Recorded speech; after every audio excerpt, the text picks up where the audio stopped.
Okay, guys, welcome back to another episode of the Briefcase The Barn with me and Gary. The show, series of the Furiously Curious show, where we have some real talks about business, life, Christianity, and more. Today's sponsor is Lockbox. I am very much in favor of any product that makes your life better, which this here, just to explain to everyone, is a Lockbox. That's how it works. Gary puts his phone in. I put my phone in. Put them on Do Not Disturb so they don't vibrate and buzz. And I actually forget to do that sometimes, and they can beeping all at night, and I can't look at my phone. So you have a timer on top. You can put it for every minute at a time. So I'm going to put this for half hour, not 2 hours. Then Gary will shoot me. We'll have to break this box. Half hour. And it times down, and then it's locked in here, and you can't get it out unless you without break breaking the box. Yeah, without breaking the box. Which if you're Dutch, you won't break the box. I've broken 2 boxes. You're not that Dutch. Anyways, it's a great tool to just unplug from your phone for the evening or for the weekend from your family. I love it. I'll put a link in the description. I don't make any money on this stuff, on the Lockbox anyway, and I just really believe in it. It makes your life better. So that is today's sponsor. Gary, thanks for coming back. It's been a couple of weeks. It has, so Good couple lots weeks. of things have happened. Yeah. Good vacation? Good vacation, yeah. Good vacation. Went to Orville, Washington with the family, and my brother and sister-in-law came up for part of the time and hung out with my sister, and her husband were in Osoyoos, so it was awesome. Sweet. Yeah. I mean, is going on a holiday with 5 kids a holiday? Mothers would say probably not. Yeah, Fathers would say, hey, same as usual. Okay. Well, we've got a bunch of good questions today. So at the end of this podcast, I will answer some questions that I can't grab right now because they're on my phone, so I should have written them down. But I posted on my Instagram story yesterday, what are some things that people say are in the Bible but are actually not in the Bible? And so we'll answer some of those questions. So the one is going to church twice, if women should wear skirts. There's another one about God won't give you more than you can handle. Yeah. Cleanliness is next to godliness. Yeah. That's how some people live. We'll answer those at the end of the podcast here. But first, Proverb of the Week, which I thought you would enjoy, knowing there's also interest rates drops again last week. This is from Proverbs 22, verse 7. Just as the rich rule the poor, so the borrower is a servant to the lender. And just so you guys everyone know, we do one proverb a week and we chat about it. What does that mean to you? Just as the rich rule the poor, you're a slave to whoever you're indebted to. Yeah. If you're in debt, you're a slave to that. Yeah. You're a slave. Most people are a slave to their debt, their mortgage, their house payments, all the toys they want to have. Yeah. Yeah, I have a weird relationship with debt in the sense that, and this is where, if I'm talking about real estate, often a lot of my close friends, people that know me well, will say, oh, you're a Debbie Downer. You're like, oh, it's never the right time to buy a house. It's, houses are overpriced. That's kind of a lot of, the blowback I get. But, which I think actually increases trust with you being a realtor saying that, because most realtors are pumping tires. Right. Best time to buy was 10 years ago, which it was, but I mean. Or now.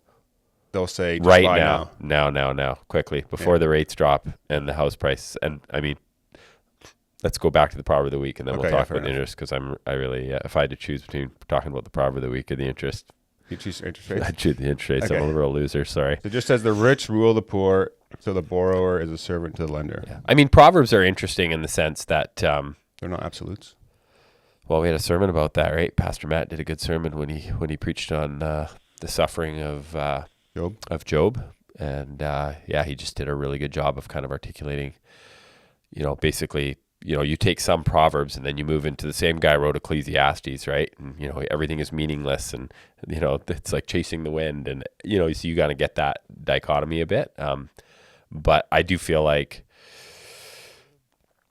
debt is crushing. And so debt, ironically, at least in business or my experience, where I was going with that, I was going to say I have borrowed a lot of money in my life. I've had millions and millions of dollars of debt, especially like back probably 7 or 8 years ago. I owed a lot of money. And I think that timing is everything. And a friend of mine, a business guy, Alex, he always says, like, timing will make you or break you. And you don't get, and the beautiful thing about it is you don't get to take a lot of credit if you're successful. And if you do get crushed in a business deal, you don't need to wear it on your personal self. You just, at the end of the day, at least for me, that's how I look at it. It's like, hey, you know what? Nothing risked, nothing gained. If you don't want, if you're And that's a good point. If you shouldn't wear the loss, you shouldn't wear the gain either. No. And so I think, I feel like God's sovereign, and you know what? Some people are supposed to go broke. God is what? God's sovereign. What does that mean? It just means that he's fully in control. It means that he knows he has predestined things to happen, and we are very powerless. And I feel like we don't, if people are going to live like, everything they do, then you're taking a lot of credit. And like I said, we sure don't want to be taking credit. I would take zero credit for any of the things that I have. I think that it's been a gift, and I think that we just need to be stewards. So it's back to the debt thing. Do you struggle with that though? Like you must have times that you feel like it's your smartness, or I always feel like it's my responsibility, but even that's probably not healthy, where it's like, who am I to think that just if I work hard enough, or we're called to work hard. Those things are all separate. Yeah. We're called to work hard. We're called to not take on stupid amounts of debt. And the Bible would tell us that, you don't want to be slave to the lender. So, but does that mean you can't borrow any money? No. I feel like there's different places where you would borrow. I feel like even in your age, when you're younger, you could probably handle being a little highly leveraged because, you got good working years, you got a lot of energy, you got the capacity. Would it be wise for somebody who's leverage on what matters too though, right? Well, cash producing assets. And yes. If that doesn't make sense to you, Google it and figure it out. Don't be borrowing on things like depreciating assets like cars and, drive a piece of crap if and that in our culture, that's countercultural. People just have a car payment, right? And there's probably times for that, if you're in a spot where you really can't afford a big repair, or, you can get a really interest-free loan, but, we're going to go into the environment now coming forward where the car dealerships will be giving you 0% again, that's not or close true, to it. Yeah, that's not. Well, you're prepaying for it. I know, but it's the incentive, right? It's deceitful. Okay. That's the fair point. There's no such thing as a 0%. Yeah. When interest rates go really, really low though, the benefit of paying cash is very minimal. Yes, I would agree with that. Because if the company is getting the debt, they'd rather take the margin. They'd rather make the margin on the product, right? Yeah. And just keep. But if they're selling an $80,000 truck at 0%, and then somebody's paying for it. Someone's paying for it, because all of a sudden, if you can pay cash, it's $70,000. That's not that common. It'd be interesting if we go back to that, but it has not been that way. Fair enough. Yeah. But it's interesting because it reminds me of something I read yesterday. This is from Solomon, the smartest and richest guy that has ever lived. Well, maybe not richest anymore, but definitely smartest, wisest. Then I observed that most people are motivated to success because they envy their neighbors. But this too is meaningless, like chasing the wind. Fools fold their idle hands, leading them to ruin. So don't be lazy. But then it says, and yet, better to have one handful with quietness than two handfuls with hard work and chasing the wind. It's better just to have a calmer life and not be going full pull. I'm like, ooh. Yeah. I guess that's really cool that you read that too. I think that's where anybody could get into trouble with scripture, where it's if you cherry pick verses, you can defend Yes. You can defend a lot of things that are not biblical, right? Yeah. Because anything taken in isolation is dangerous. So context matters. And, I think if somebody's in the Word all the time, and all the Word, the Old Testament and the New Testament, you'll that would be wise. That would be prudent. Anyways, that is a great text. And I guess what I was going to finish off with is that in business, when we are in a low interest rate environment, which we're heading back to, we have Are we actually? Because I actually thought about the government lowering rates as just like the government forcing the Bank of Canada to do that so they can buy votes. Do you think there's actually control and meddling going on there? Oh, there probably is. It's disgusting. I don't know if people that watch our podcast, I don't know why people watch our podcast. So I don't, it's I'm just being honest. But a few people tell me they won't, right? Or family, mostly my brother-in-law. And Jeremy Van Worden last night. But basically, couldn't take it one episode. That was enough of Gary and Kyle. But where I was going with that was if there probably is interference to some extent. I think probably more now than ever, because the government has the most debt of anybody, right? The Canadian government, provincial governments. At some point, we are going to have austerity as a province, as a city, as a country. Austerity meaning we are going to have governments that lay people off, that spend less than they make, that make hard choices. Talk to any family that's in personal financial trouble. At some point, there needs to be a change. Yeah. And unlike a person, a government, as a general rule, at least in our, we're a G7 nation, cannot just declare bankruptcy. I mean, they do. There's governments that do. There's governments, there's whole plate things that have changed currencies and, whatever. But so at some point, we're going to have really hard times, and no government gets elected on the promise of hard times. So even now we have a conservative party promising, common sense and change and hacking and whacking. The hacking and whacking, he's not talking about the pain that's going to come, but it's going to affect everybody. Yeah.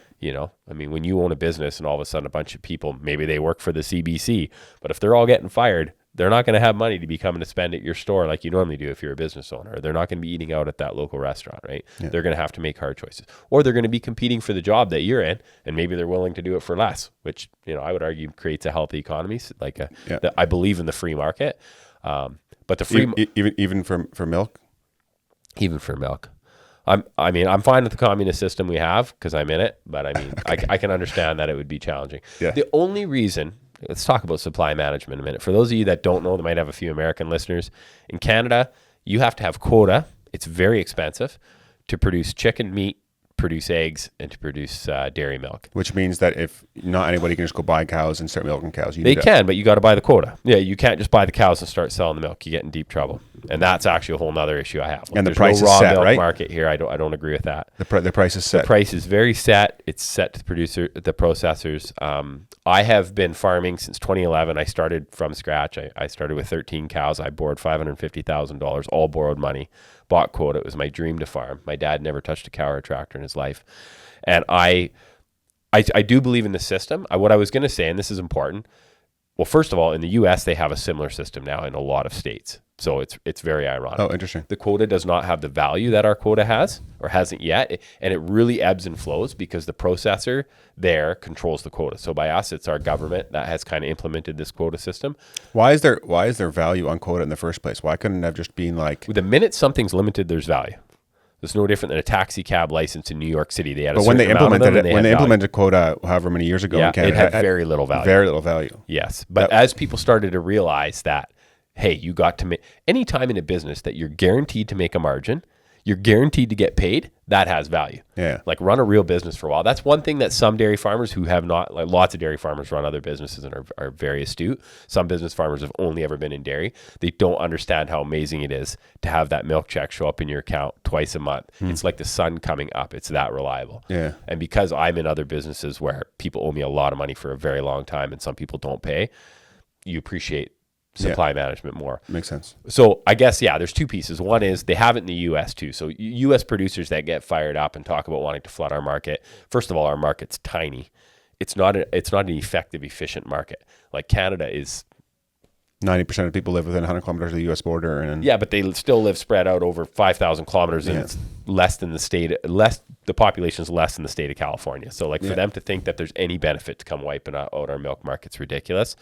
And they'll still never look after the northern parts of the province, right? Yeah. So, our system does do that. And the other thing is milk is a perishable item. So it's not like a grain, even a grain farmer, they used to have the grain elevator, people were happy they got rid of that system. But grain you could store for a whole year and you could sell it the next year. Well, milk is just like, it's got to be on the shelf. I won't say the wrong amount of time, but very quickly, right? It's passed. Okay. Moving on. Talking about quota. I can tell. I'm very passionate about supply management. Well, because it takes a lot of flack, and I see the benefits and the negatives. Okay. You know what I find? I feel like I'm pretty objective. When Maxime Bernier ran for the Conservative Party a couple years ago. Yes. And the amount of farmers that came out of the woodworks and got interested in politics because they thought maybe their supply management. They thought they had to start voting for the Liberal Party or NDP at that point. And they were like, "What is abortion?" Didn't get him that fired up. But when you start they touching thought the money, they were going to touch the quota. Well, watch out. Ooh, that's a hard word for the Christian conservative dairy farmers. That's awesome. Okay, fruit of the Spirit. Moving on. This week is goodness. I find this one quite similar to like kindness and the other fruits of the Spirit. Fruits of the Spirit being what the Bible says, the fruits of you being a Christian. So what does goodness mean? I read about it before actually the podcast, and I looked at it, and it was about trying to be a blessing to others. intentionally trying to make others' lives better. Yeah. You can do that in a lot of ways. You can do that materially. You can do it just by words of encouragement. Saying hi, smiling. Yeah. Opening doors for people, buying people meals. Goodness. Yeah, I don't have a lot to say about that, but I hope it's a good thing to be.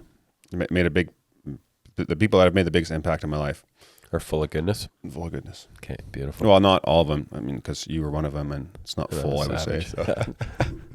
Quarter tank. Okay, we're going to go to the mailbag and talk about some feedback. But before that, this is going to get published on September 11th, and I think next week, Wednesday. Yeah. And the day after is the Freedom Sessions opening night. Oh, yeah. Talking about...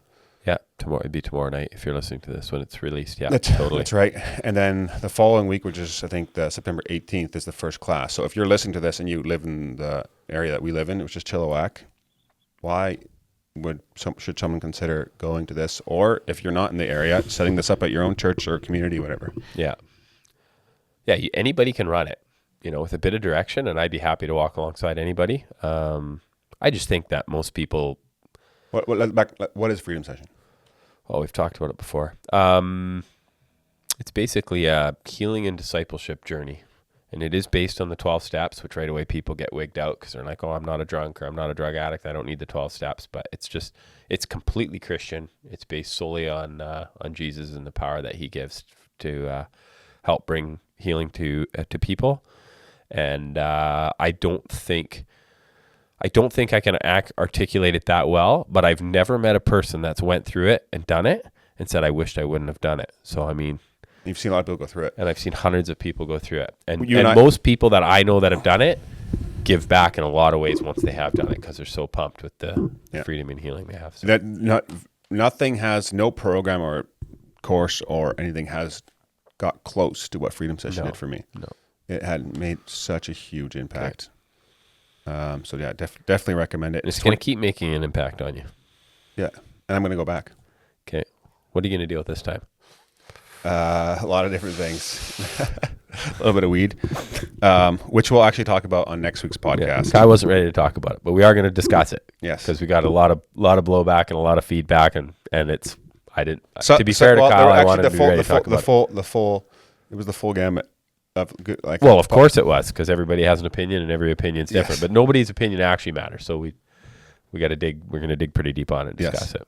Anyways, if you don't think you should need Freedom Sessions, then you should sign up and take it or get it going. Yeah. Okay, mailbag.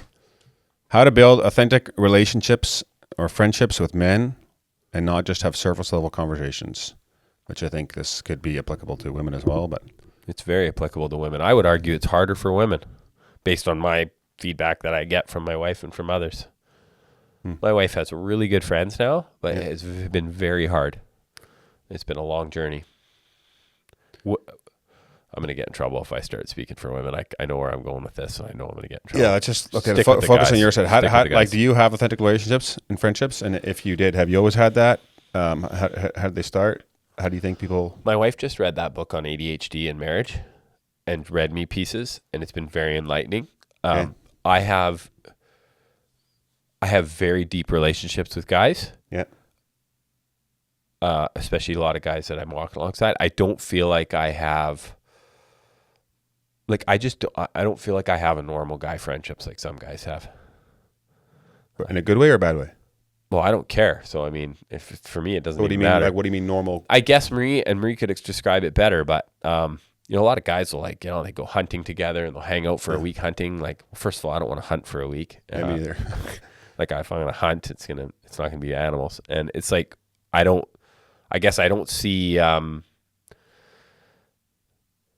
what does friendship look like in your world?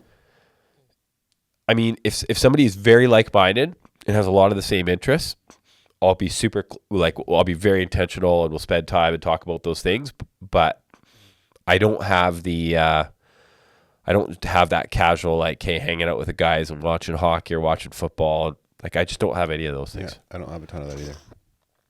Yeah, it's because of the ADHD. Yeah, just no small talk. Can't do small talk. No, cannot do small talk. So, I hate small talk. In that, it's been a real gift, because basically your experience, and I guess on this question, whoever asked that question, is I feel you are really good at being really deep. Now, do you have deep friendships? I mean, that would be another question. But you definitely... I would say I have deep. I have extremely deep friendships. Okay. Yeah. Like Trey, you, Peter Hedstrom, a few other guys that I'm just like... do your friends, or are they always changing?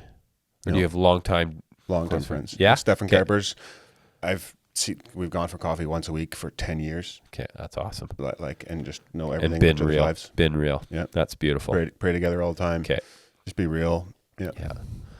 Yeah. And I think that, I was bugging you about smoking pot, but despite all your flaws and my flaws, and in your case in particular, I respect the fact that you have those. There are nobody I know, off the top of my head anyways, has more personal, deep conversations with men than you do.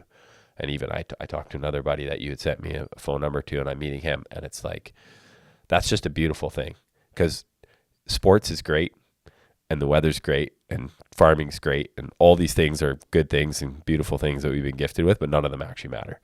I think the reason that is the way it is, though, is just because I'm open about my crap. Yeah, so that would be the answer to that question. Yeah. How do you have it? You lead by example. Yeah. You start by being vulnerable yourself a bit, enough, and then don't be afraid to ask pointed questions. Yeah, just be real. Just be real. And to me, like, I would agree with you. I have zero desire to hang out with people and have pointless conversations. Like, zero desire. Like, let's just get to the meat. Let's get to the heart, right?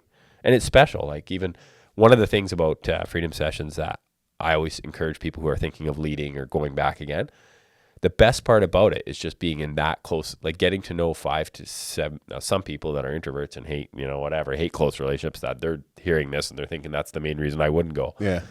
But if you're someone that longs for that, it's I love it. So I just feel like, man, it's pretty special to care for others and to be cared for at that level. Actually, one of the things that, I didn't really know friendships or closeness growing up. And so it's kind of been something I've been learning, and talking to Trey, who was in the special forces and like went to war together and ran into buildings where, there's firefights and stuff like that.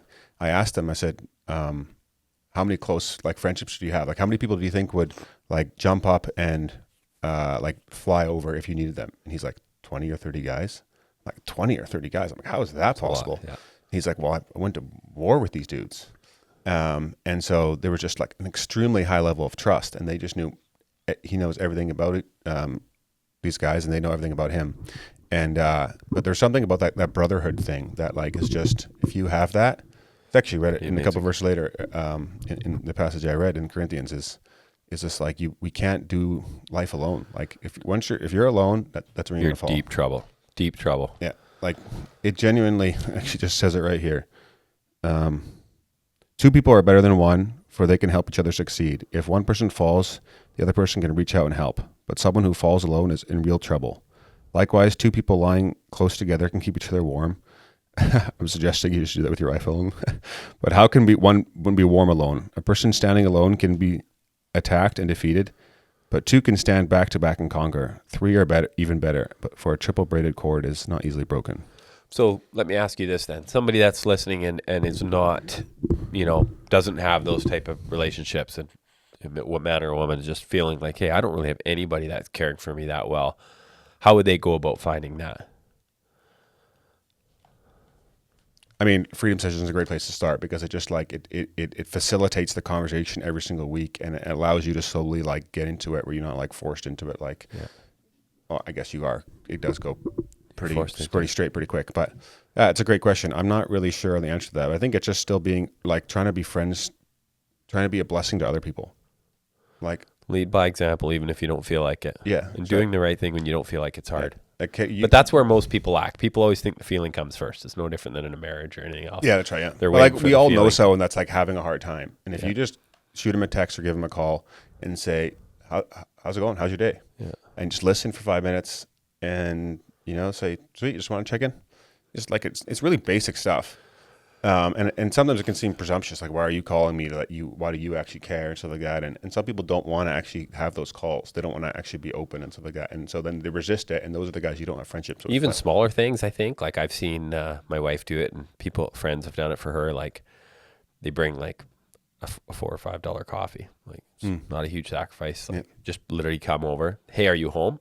Bring it over. Hey, I was just thinking of you. Yeah. A favorite drink or whatever. Like very little things, right? Like, yeah. I mean, people can even do that on overtime. Just get $5 and help the show out. Just small friendship things.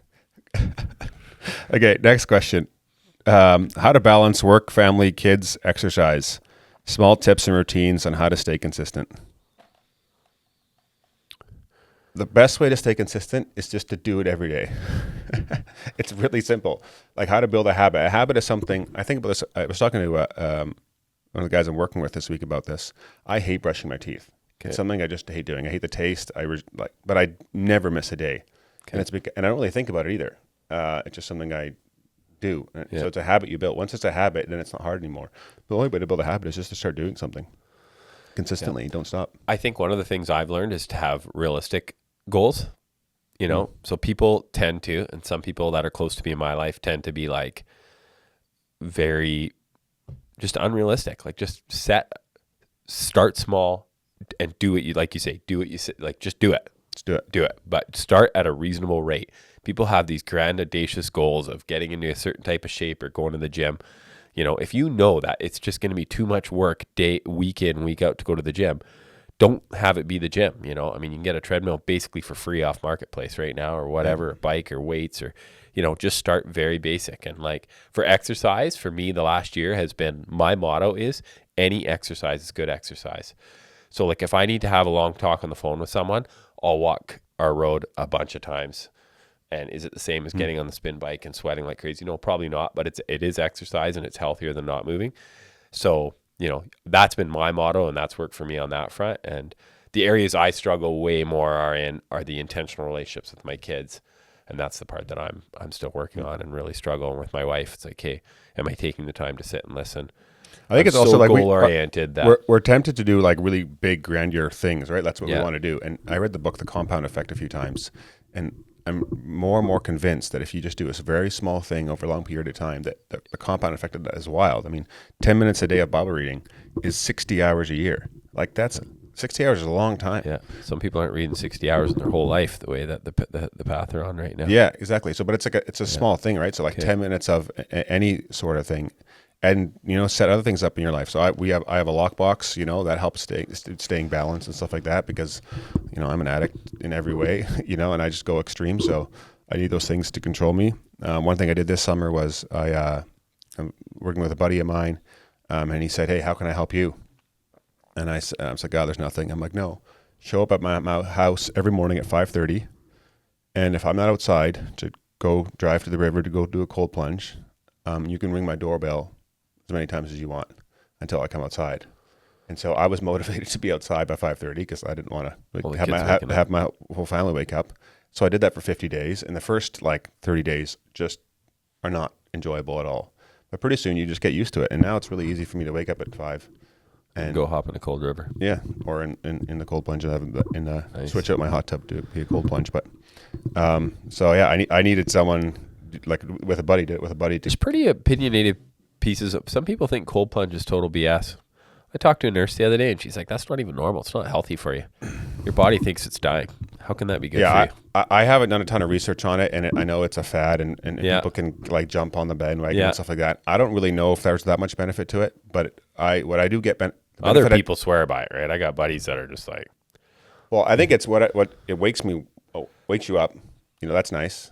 Yeah, and doing something seems hard. Like a very unpleasant way to wake up to get in freezing cold water. I use my alarm set 5:25 at 5:30 in the cold water. Wow.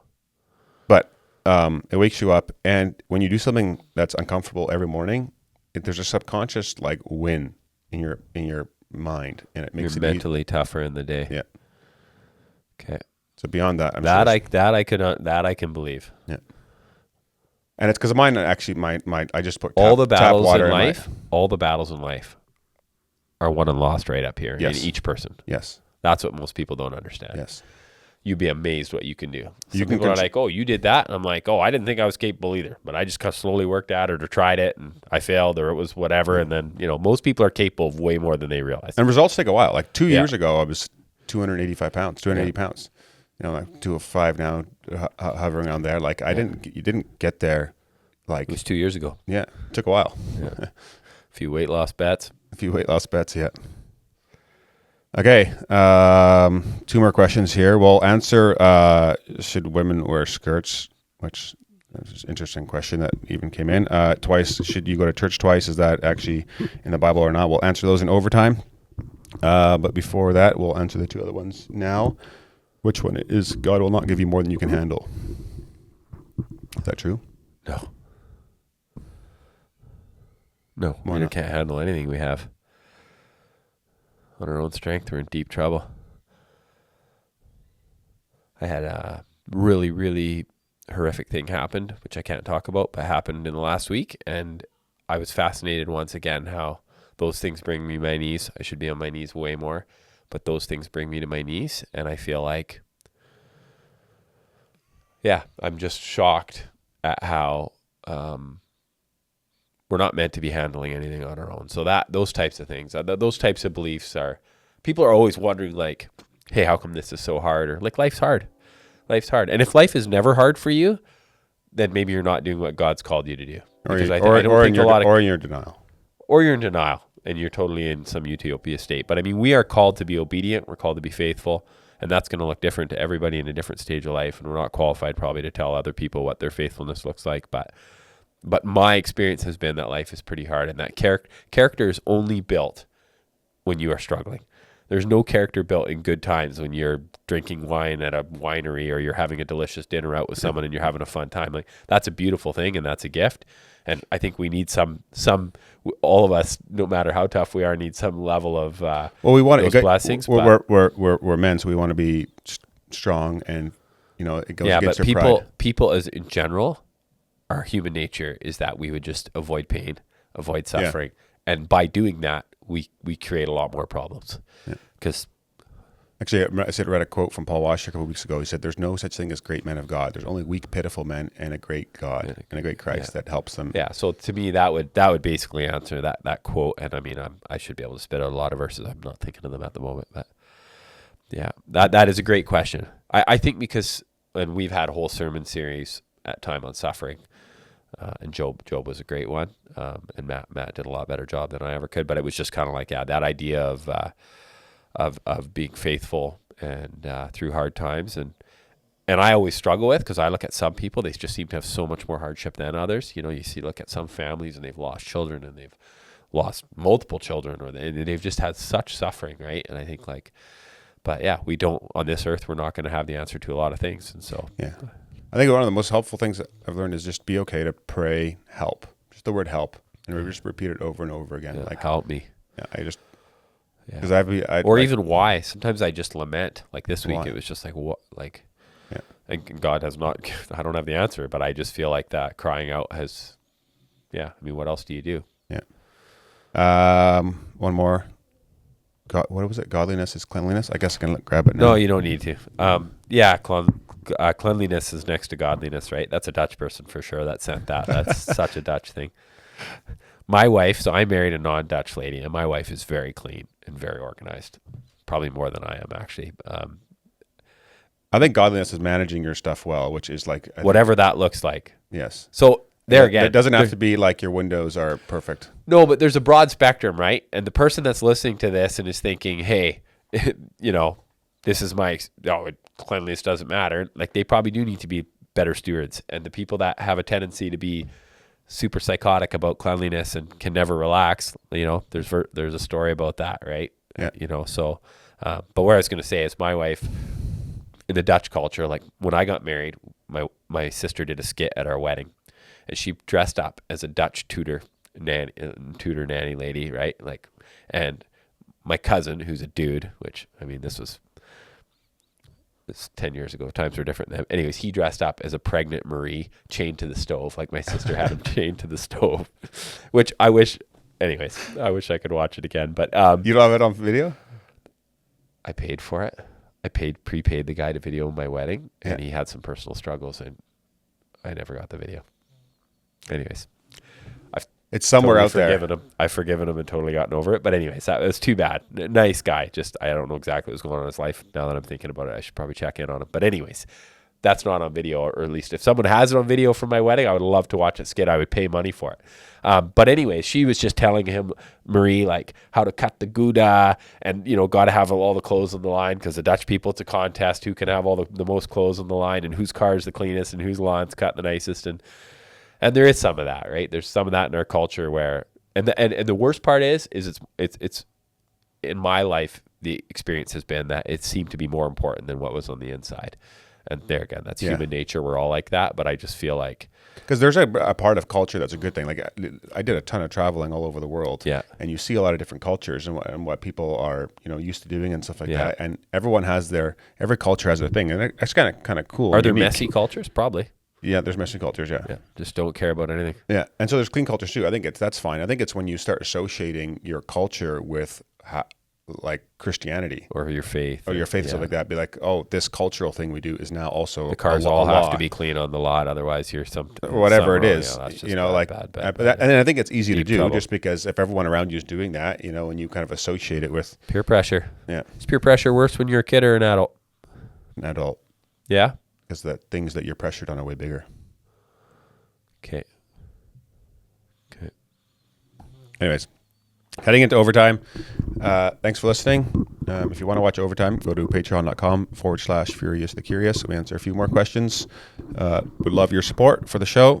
If you do get support, you get to watch that content as well. But until next time. Oh, before we go, did you watch the podcast with Brian McCarthy? I have not yet, but I will. Okay, so we'll react to that next time as well. We'll talk about that next time. I still have not watched the one with Vergunst either, which is Pastor Vergunst, which is great. So looking forward to it. Okay, thanks guys. Have a great week. Hey guys, thanks for listening to another episode of the Briefcase in the Barn.